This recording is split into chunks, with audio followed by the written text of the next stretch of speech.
साल था 1954 जब भारत और चीन ने बीजिंग में ऐतिहासिक पंचशील समझौते पर हस्ताक्षर किए। इस समझौते में लिखे गए थे शांतिपूर्ण सह अस्तित्व के 5 सिद्धांत और वहीं से मशहूर हुआ यह नारा हिंदी चीनी भाई भाई। जिसके बाद भारत ने तिब्बत से अपनी फौज हटा ली और तिब्बत को चीन का हिस्सा मान लिया। कुछ वक्त तक दोनों देशों के बीच व्यापार और रिश्ते थोड़े सुधरते नजर आए, लेकिन भारत को बिल्कुल अंदाजा नहीं था कि 1951 से ही चीन चोरी छुपके से एक रणनीतिक सड़क बना रहा था जो कि तिब्बत को शिजियांग से जोड़ती थी और वो सड़क अक्साई चीन से होकर गुजरती थी जो लद्दाख का हिस्सा था, लेकिन अब साले चीन के कब्जे में है। 7 साल बाद ये हाईवे 219 बनकर तैयार हुआ और तब जाकर भारत को पता चला और देश सन्न रह गया। ये उन्होंने हमारी नाक के नीचे आखिर कर कैसे दिया। और फिर दोस्तों भाई भाई के बीच की दोस्ती की दीवार में पड़ गई दरार और अब आग में घी डालने वाला हादसा हुआ मार्च 1959 में जब चीन ने तिब्बती विद्रोह को बेरहमी से कुचल दिया। तब तिब्बत के दलाई लामा और उनके हजारों समर्थक भारत के धर्मशाला में शरण लेने आ गए और इससे चीन आग बबूला हो गया। उसे लगा कि भारत उसकी आंतरिक राजनीति में दखल दे रहा है, जिसके बाद उसकी ताकतवर सेना ने सीमा पर विवादित इलाकों में आक्रामक पेट्रोलिंग करना शुरू कर दी। मगर भारत भी पीछे हटने वालों में से नहीं था और प्रधानमंत्री नेहरू ने अपनाई फॉरवर्ड पॉलिसी, जिसके तहत अक्साई चीन और नॉर्थ ईस्ट फ्रंटियर एजेंसी जो कि आज का अरुणाचल प्रदेश है में भारतीय चौकियां बनाई जाने लगी। नतीजा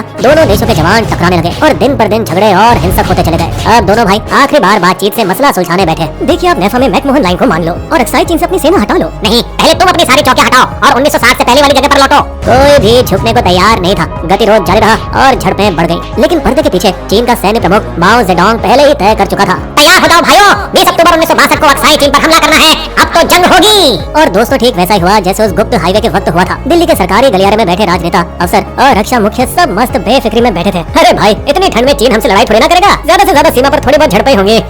20 अक्टूबर 1962 की सुबह ठीक 6 बजे चीन की 80,000 सैनिकों की विशाल सेना ने 2 मोर्चों पर एक साथ हमला बोल दिया। पश्चिम में लद्दाख और पूरब में नेफा, आज का अरुणाचल प्रदेश, मैकमोहन लाइन के पार। हम पर हमला हो रहा है। अगले 1 महीने तक भारत, जिसके पास सिर्फ 10 से 20,000 सैनिक थे, दोनों मोर्चों पर इलाका दर इलाका खोता गया और हजारों सैनिकों की शहादत हुई। पूरब में चीनियों ने मैकमोहन लाइन पार कर ली थी और करीब 100 मील अंदर तक घुसपैठ कर चुका था और बस कब्जा हो चुका था। तवांग 25 अक्टूबर, सेला पास और बोमडिला 19 नवंबर के बीच तक चीन के भयानक हमलों के बाद ज्यादातर भारतीय चौकियां या तो टूट चुकी थी या खाली कर दी गई थी। अब भारतीय सेनाओं को पीछे हटकर मजबूत ठिकानों पर रीग्रुप होना पड़ा। बता दें कई सैनिकों को बंदी बना लिया गया था। फिर 18 नवंबर तक चीन का खतरा लेह पर मंडराने लगा। इसी बीच चार्ली कंपनी 13 कुमाऊं रेजिमेंट की एक यूनिट सितंबर 1962 में बारामूला जम्मू कश्मीर में तैनात थी, लेफ्टिनेंट कर्नल एच.एस. ढिंगरा के नेतृत्व में। जब चार्ली कंपनी के जवान शांतिपूर्ण ड्यूटी और ट्रेनिंग कर रहे थे तभी अचानक एक आदेश आया, चीन हमला कर चुका है। चीन हमला कर चुका है, सभी सामान पैक करो और तुरंत लेह के लिए रवाना हो जाओ। ये खबर किसी झटके से कम नहीं थी, क्योंकि मेजर शैतान सिंह भाटी कंपनी के 37 साल के कमांडिंग अफसर, एक फौजी लेफ्टिनेंट कर्नल हेम बहादुर के बेटे और जो की राजस्थान की राजपूत वीरता की परंपरा में पले बड़े थे। बता दें उनके अलावा कोई भी पहले लद्दाख नहीं गया था। सिर्फ उन्हीं के पास अनुभव था लद्दाख जैसे बर्फीले इलाके में लड़ने का, जैसे की 1948 वाली भारत पाकिस्तान जंग के दौरान। बाकी के 114 जवान आए थे हरियाणा और गुरुग्राम के अहिरवाल इलाके से, एक ऐसा क्षेत्र जहां बेटों को देश के लिए लड़ने भेजने की परंपरा है जो चली आ रही है 1857 की क्रांति से, जहां अहिर राजा राव तुलाराम ने अंग्रेजों के खिलाफ बड़ी बहादुरी से मोर्चा संभाला था। बता दें इसी अहिरवाल के सिपाही पहले ब्रिटिश इंडियन आर्मी में भी दोनों विश्व युद्धों में लड़ चुके थे। लेकिन दोस्तों आज बात अलग थी। चार्ली कंपनी के ज्यादातर सैनिक किसान या पशुपालक परिवार से थे और उनमें से किसी ने भी ठंडी ऊंचाई वाली जंग पहले कभी नहीं लड़ी थी। बता दें कश्मीर से लेह तक का सफर लंबा और बर्फीला था और 2 अक्टूबर को जब बटालियन लेह पहुंची तब चारों तरफ ठंडी हवाएं साए साए कर रही थी और अधूरे सर्दियों के कपड़ों में पहुंचे जवान -डिग्री के तापमान में कपकपा रहे थे। फिर कुछ हफ्तों बाद सूचना आई, भाइयों चीन ने पूरी तरह से जंग छेड़ दी है, कई पोस्ट पर कब्जा कर लिया है और अब वो लेह की तरफ आ रहे हैं। इससे सैनिकों में हल्की घबराहट दौड़ गई। भाई कितने आ रहे हैं उधर से? लगभग 5000। अरे हम तो सिर्फ 120 है। फिर जब उन्हें पुरानी 303 राइफलें और जमी हुई रेडियो बैटरियां दी गई तब तो चिंता और बढ़ गई। हम इन पुरानी बंदूकों से चीनियों की बड़ी SLR राइफलों का कैसे मुकाबला करेंगे? इतनी ऊंचाइयों पर जंग के लिए जहां 6 से 8 हफ्तों की ट्रेनिंग चाहिए थी, उन्हें मिली बस 24 दिन की जल्दबाजी वाली ट्रेनिंग। रातों की ठिठुरती ठंड में जवानों को अपने हरियाणा के गर्म खेत याद आने लगे और वे घर वालों को चिट्ठी लिखने लगे, माँ यहाँ बहुत ठंड है पर तुम्हारे गोंद के लड्डू मुझे गर्म रख रहे हैं। भाई मेरी चिंता मत करना, फसलों का ध्यान रखना और रोज मेरे लिए प्रार्थना करना कि मैं जल्द वापस आ पाऊँ। 26 अक्टूबर को चार्ली कंपनी को भेजा गया रेजांग ला, एक सूना बर्फ से ढका पहाड़ी दर्रा। उनका काम था 16,404 फुट ऊंचाई पर बने त्रिशूल एयर स्ट्रिप की रक्षा करना, जो कि लद्दाख के लिए भारत का प्रवेश द्वार था। पुरानी बंदूकें और -30 डिग्री तापमान में अधूरी सर्दियों के कपड़ों के अलावा चार्ली कंपनी को तोपखाने, आर्टिलरी और बारूदी सुरंगों माइंस का भी सपोर्ट नहीं मिला। मतलब दोस्तों समझे जंग शुरू होने से पहले ही हारी हुई सी लग रही थी। लेकिन इन मुश्किल हालातों में भी मेजर शैतान सिंह ने अपने जवानों के दिलों में ज्वाला जगा दी। भाइयों हम 1857 की क्रांति के महान योद्धा राव तुलाराम के वंशज हैं और हरियाणा के रेवाड़ी में रहने वाले अहिर के बेटे हैं। मैं तुम सबके साथ हूँ और मैं भी यादव हूँ। नाम भले ही भाटी है, हमारी नसों में कायरता नहीं शौर्य बहता है।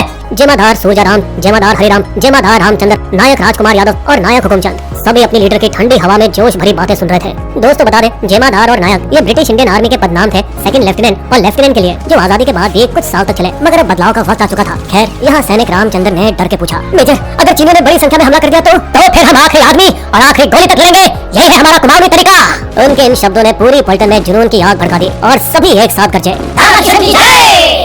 दोस्तों ये नारा था भगवान श्री कृष्ण के लिए, अहिर यादव समाज के आदि पुरुष और संरक्षक देवता। दोस्तों वो सिर्फ 120 थे, लेकिन अब पूरी तरह से ठान चुके थे। उन्होंने छिपने के लिए बर्फीली जमीन पर बेतहाशा खुदाई की। दोस्तों कंपनी को लगभग 2 किलोमीटर चौड़ी फ्रंटेज पर तैनात किया गया था, जो कि 3 पलटन में बटी हुई थी। पलटन नंबर 7 सूरजाराम की कमान पर उत्तर फ्लैंक पे, पलटन नंबर 8 हरिराम के नेतृत्व में दर्रे के इलाके पर, पलटन नंबर 9 रामचंद्र के हाथों में सेंट्रल पोजीशन पर और मोटर सेक्शन रामकुमार यादव के साथ रिवर्स स्लोप पर सभी दुश्मनों का सामना करने के लिए तैयार थे।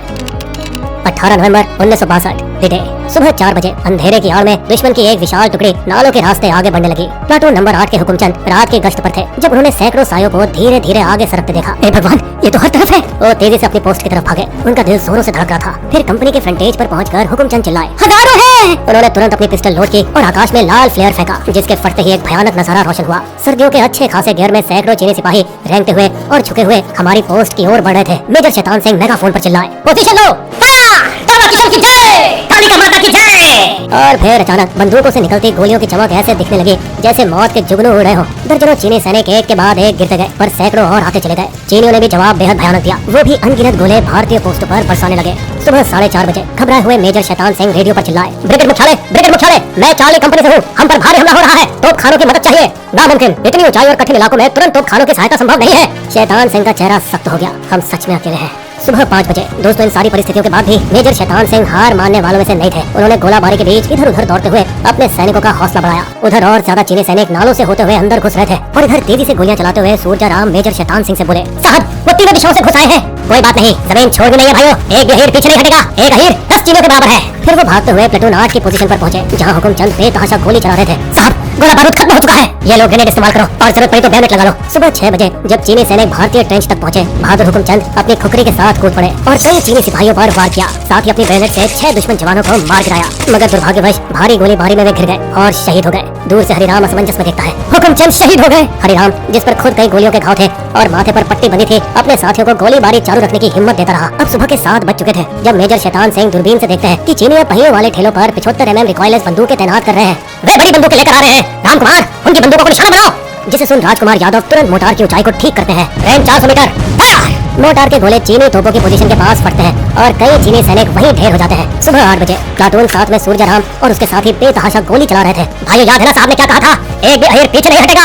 जल्द ही चीनी सिपाहियों की भीड़ उस प्लाटून पर टूट पड़ती है, पर सूरजाराम और उनके जवान बेवनेट और राइफल की ढाल से जोरदार मुकाबला करते हैं और एक एक करके वे अपने देश की रक्षा करते हुए शहीद हो जाते हैं। मेजर शैतान सिंह दूरबीन से ये सब देख रहे होते हैं। सूरजाराम शहीद। 8:30 बजे अब जैसे ही चीनी टुकड़ी प्लाटून 7 की पोजीशन पर धावा बोलने लगती है, अचानक से उत्तर दिशा से गोलियों की आग चीनियों पर बरसती है। ये सब देख मेजर शैतान सिंह हैरान होकर चिल्लाते हैं, क्या वहाँ से कौन गोलियां चला रहा है? असल में ये गोलियां थी प्लाटून 7 के कुछ जवानों की, जो एक खुफिया सेक्शन 3 में छुपे थे। दोस्तों हुआ कुछ यूँ था कि चीनियों को भारी तादाद में अपने साथियों की तरफ आते देख एक दूरदर्शी सूरजाराम ने कुछ जवानों को जल्दी से सेक्शन 3 के खुफिया स्थान पर भेज दिया था और इस अचानक हुई फायरिंग से दर्जनों चीनी सैनिक गिर पड़े। लेकिन अपनी जबरदस्त तादाद का फायदा उठाते हुए आखिरकार चीनी सैनिकों ने अंतिम सेक्शन पर भी कब्जा कर लिया। सुबह 9 बजे मेजर शैतान सिंह का जरूरी फैसला। जब प्लाटून 7 और 8 भी हाथ से चले गए तो शैतान सिंह के सामने एक और अहम फैसला था, हमें काउंटर अटैक करके प्लाटून 7 वापस लेना होगा। साहब हमारे पास 50 से भी कम आदमी बचे हैं, ये 50 आदमी वही करेंगे जो 500 नहीं कर पाए। जवानों को तैयार करो। मेजर शैतान सिंह 28 जवानों के साथ हारे हुए स्थानों को फिर से जीतने के लिए बेखौफ आगे बढ़े।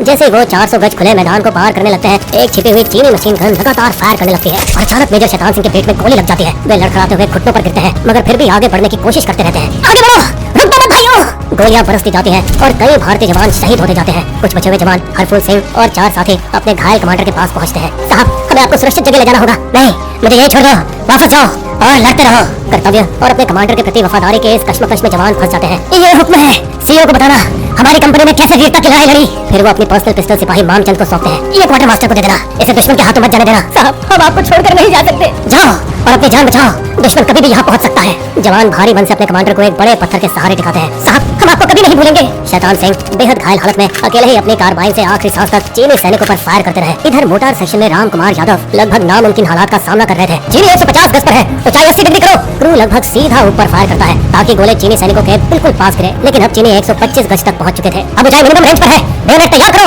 राजकुमार और उनके साथी राइफल के कुंदों और बेयोनेट के साथ चीनी सैनिकों से भिड़ जाते हैं। फिर बेइंतहा घायल राम कुमार जमीन पर गिर पड़ते हैं। आसपास अपने शहीद साथियों को देखकर वे एक तरकीब सोचते हैं, क्यों ना मैं मरा हुआ होने का नाटक करूं। ये तरकीब कमाल कर गई और वे बच गए। 12 बजे दोपहर प्लाटून 9 के रामचंद्र और बचे हुए कुछ जवानों के पास अब सिर्फ कुछ ही गोलियां बची थी। आओ, बेयोनेट तैयार रखो, अगर मरना है तो कुर्बानी वीरता के साथ मरेंगे। आखिरी बचे भारतीय जवान बेयोनेट के साथ कई ज्यादा संख्या में मौजूदा चीनी सैनिकों पर सीधा हमला बोल देते हैं। बता दें, एक जवान ने तो बेयोनेट टूटने पर अपनी राइफल को डंडे की तरह इस्तेमाल करके लड़ाई लड़ी। रामचंद्र ने 3 चीनी सैनिकों का सिर्फ हाथों से मुकाबला किया। एक घायल सैनिक ने तो चीनी उसे पकड़ में आए उससे पहले ही ग्रेनेड का पिन खींच दिया। दोपहर 2 बजे आखिरकार जंग खत्म हुई और रिजांग लाब एकदम शांत था। सिर्फ तेज सिसकती हवा की आवाज थी। बर्फीले पत्थरों के बीच भारतीय और चीनी सैनिकों के शव बिखरे पड़े थे। खोज 3 महीनों बाद 10 फरवरी 1963 एक भारतीय खोज टीम को मेजर शैतान सिंह का जमा हुआ शरीर मिला, उसी बड़े पत्थर के सहारे टिके हुए जहां उनके जवानों ने उन्हें छोड़ा था। उनकी कार्बाइन उनके पास में ही थी। मेजर शैतान सिंह, आपने अपना वायदा बखूबी निभाया। 109 भारतीय सैनिकों के शव वहीं मिले जहां वे गिरे थे। हाथों में अब भी जमी हुई बंदूकें कसकर पकड़ी हुई थी। कुछ भारतीय सैनिकों के शवों पर चीनी सैनिकों ने कंबल ढक दिए थे और उनके ऊपर बेयोनेट, हेलमेट और खत रखे थे। खत पर लिखा था, यहाँ एक बहादुर भारतीय सैनिक शहीद हुआ है। दुश्मन ने भी उनकी बहादुरी को सलाम किया। बता दें, 120 में से सिर्फ 6 अहीर ही चार्ली कंपनी से जीवित लौटे। रामचंद्र यादव, हवलदार निहाल सिंह और 4 अन्य बहादुर सैनिक। इन 120 वीरों ने लगभग 1300 से 1400 चीनी सैनिकों को मार गिराया और त्रिशूल की तरफ बढ़ते रहे दुश्मनों को पूरी तरह रोक दिया। इसी के बाद चीन को मजबूर होकर 21 नवंबर 1962 को एक तरफा युद्ध विराम घोषित करना पड़ा। मेजर शैतान सिंह भाटी को शहीद होने के बाद परम वीर चक्र, देश का सबसे बड़ा युद्धकालीन सम्मान दिया गया और इन 8 वीरों को शहीद होने के बाद वीर चक्र मिला। नायक राम कुमार, जिम्मेदार सूरजाराम, नायक गुलाब सिंह, नायक हुकुमचंद यादव, नायक सूबेदार हरिराम, सिपाही धर्मपाल सिंह भैया, लांस नायक सिंह राम, नायक सूबेदार रामचंद्र। इसके साथ ही 4 जीवित सैनिकों को सेना मेडल से नवाजा गया। हवलदार निहाल सिंह, कंपनी हवलदार मेजर हरफूल सिंह, हवलदार जय नारायण, हवलदार फूल सिंह। आज रिजांग ला वार मेमोरियल सोने से लद्दाख की पहाड़ियों के बीच शान से खड़ा है और भारतीय तिरंगा गर्व से लहरा रहा है। दोस्तों, बता दें, 18 नवंबर 2021 को एक पुनः निर्मित स्मारक खोला गया है जिसमें एक संग्रहालय, एक जानकारी केंद्र और जनता व पर्यटकों के लिए सुविधाएं शामिल हैं।